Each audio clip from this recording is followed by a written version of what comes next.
Ang programang ito ay rated SPG. Striktong patnubay at gabay ng magulang ang kailangan. Maaaring may masiselang tema, lengguwahe, karahasan, sexual, horror o droga na hindi angkop sa mga bata. Narinig ni Dr. RJ Tanyag ang mga pag-uusap ni Moira at saka ni Zoe na kung saan hinahanap nila ang hard drive, na kung saan nasa kamay na ito ni Dr. RJ Tanyag, na kung saan dinala na ito sa isang computer shop na kung saan ito ay pinapabuksan niya.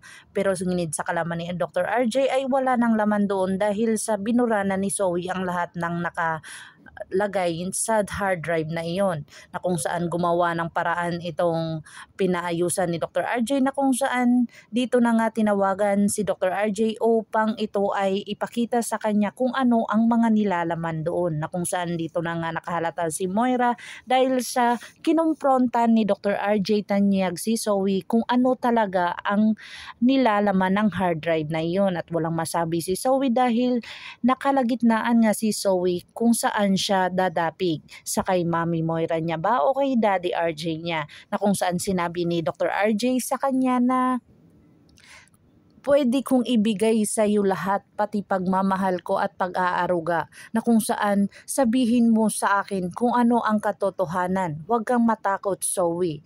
At dito na nga si Dr. RJ ay pumunta doon sa isang lalaki na kung saan sinundan pala ito ni Moira, at sinabi dito ng lalaki na ipapakita niya kung ano ang nilalaman doon sa hard drive na iyon, na kung saan si Annalyn ay tumawag kay Dr. RJ na sinabihan niya na patay na si Bogs, kung saan sinundan niya si Bogs at dito na tumakbo at na-aksidente si Bogs sa isang sasakyan, na kung saan sinabi nga ni Bogs dito kay Annalyn na si Moira ang dahilan kung bakit na-aksidente ka, tay, na kung saan hindi pa naniniwala agad-agad si Dr. RJ Tanyag dahil sa isang sinungaling nga itong si Bogs.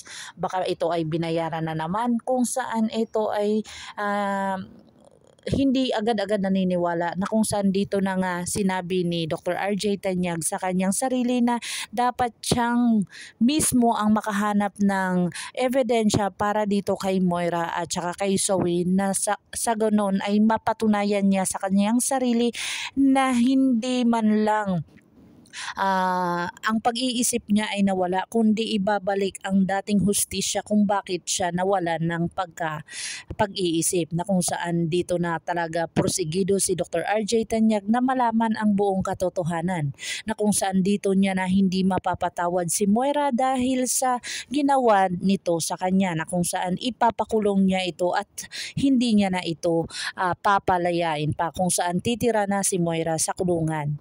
Abangan natin ang mga susunod pa na episode na ito, ang abot kamay na pangarap. Kung bago lang po kayo sa akin channel, please like, share, and subscribe para ma-update po kayo sa mga susunod pa. Yun lamang po at maraming salamat.